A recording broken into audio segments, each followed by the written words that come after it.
I know most people don't think about us up there in the mountains.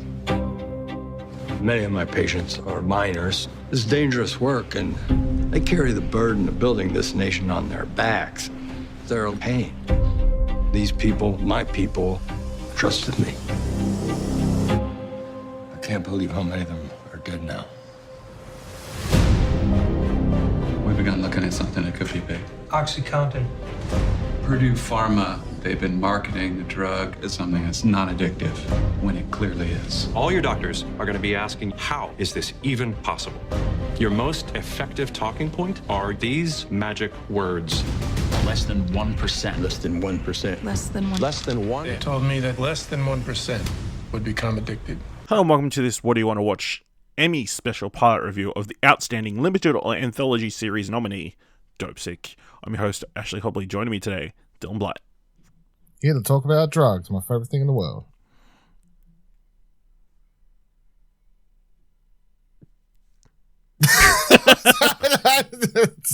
Yep, okay. I don't know where to go from there.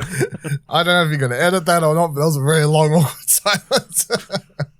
It was necessary. All right, let's just jump straight in. Please be aware we'll be freely discussing anything and everything about the plot themes in any of the episodes. So if you haven't watched it, come back later. With that said, let's jump to a discussion of Dopesick, Episode 1, First Bottle, first aired October 13th, 2021, created by Danny Strong, based on Dopesick dealers, doctors, and the drug company that addicted to America by Beth, Macy.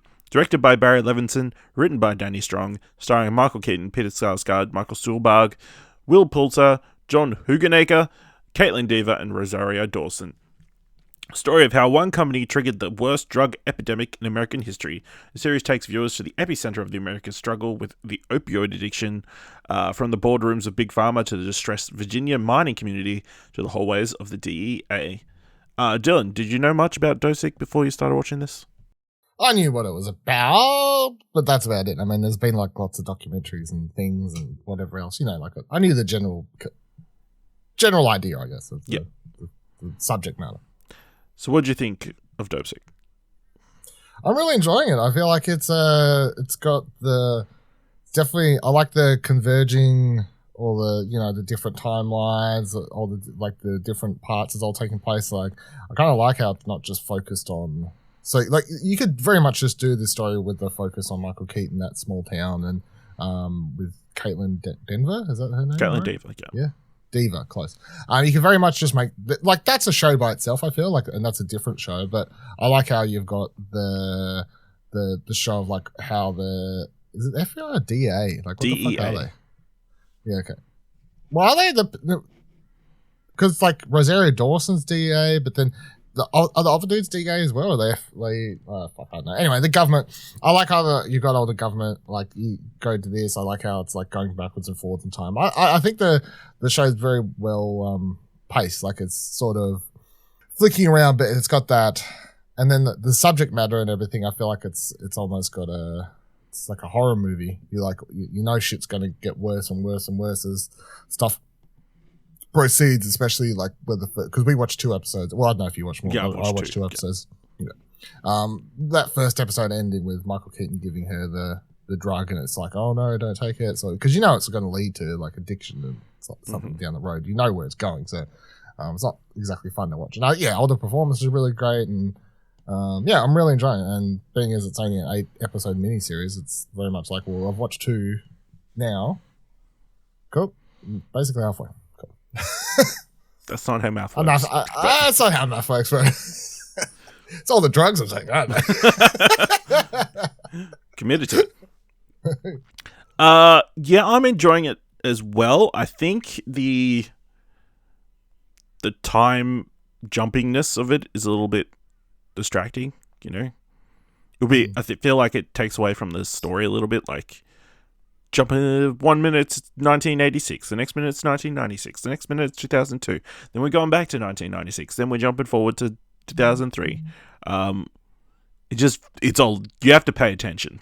You have to be in this show to get the most out of it, because it's not going to hold your hand at all.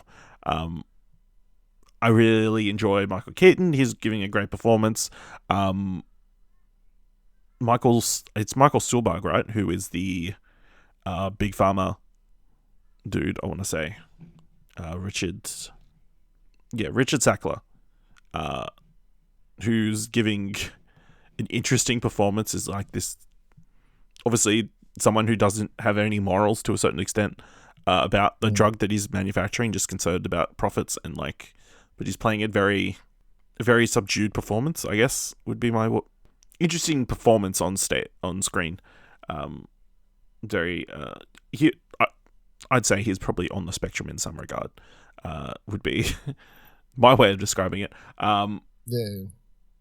But yeah, just the, you've got this tension moment of like Kaitlyn Dever's character getting on the Oxycontin that's slowly built up throughout the entire episode, with her working in the mines, and then having, I think, probably the worst sequence in the episode of her having her accident. It just didn't look very good.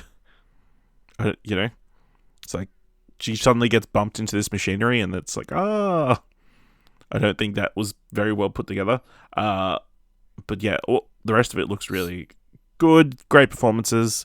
But yeah, I feel like that time jump-iness of the entire show is kind of hard to follow.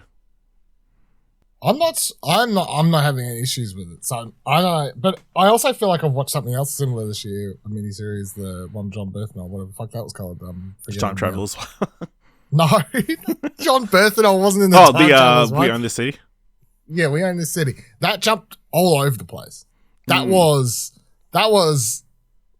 literally like up, down, left, right, center. Like there was no understanding half the time to where the fuck that show was taking place. It was present time. Oh, here's a case from here. We're going to flash back to that, and we're going to flash forward and all this place.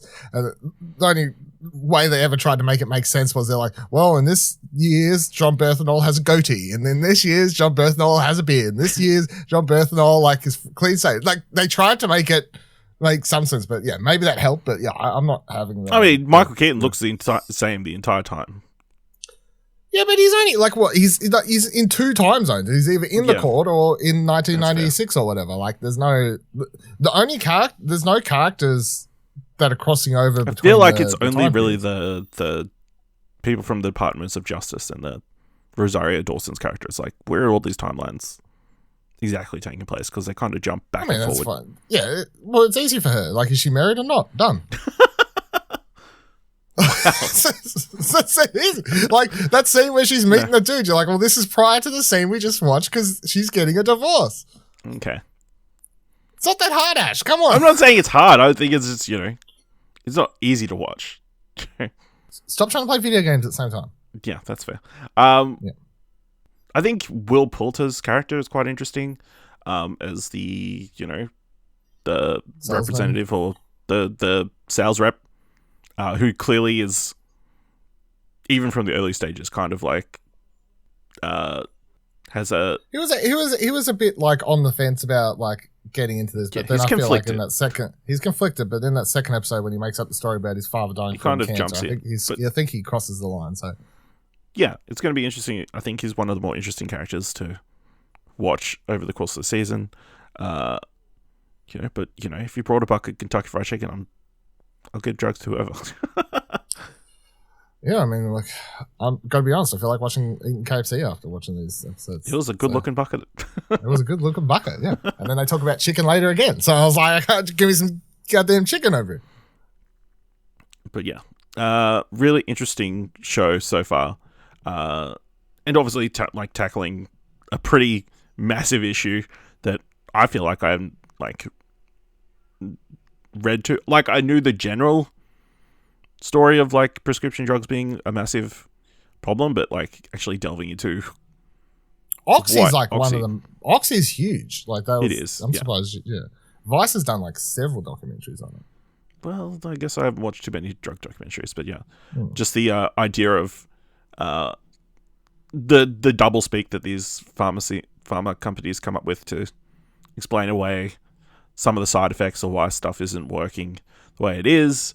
How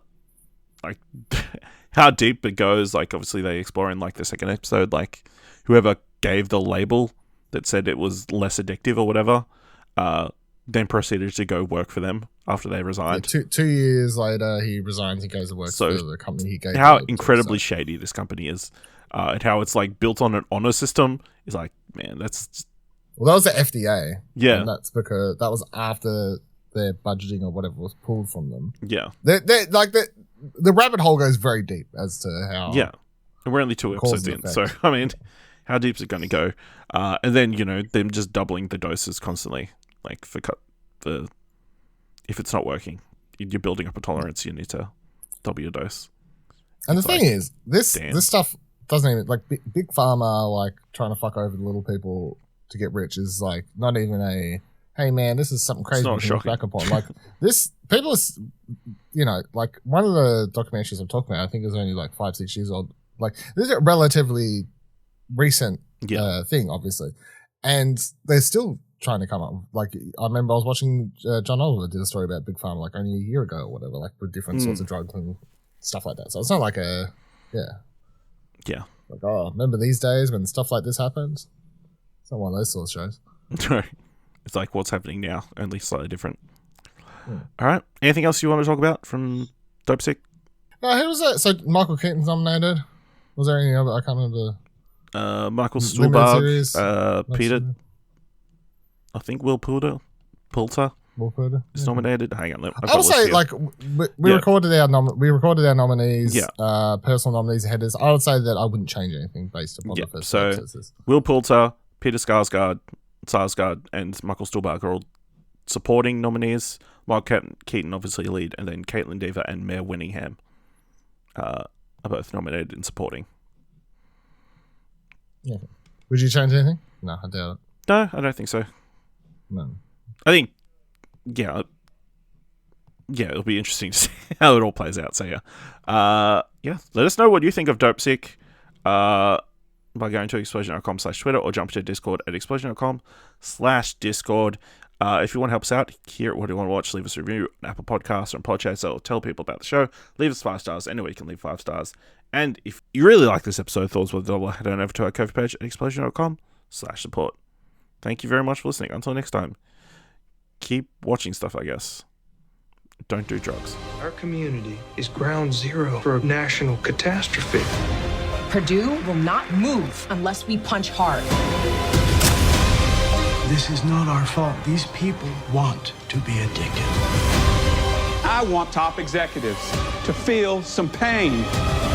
It's crucial they understand we've created the greatest painkiller in the history of human civilization.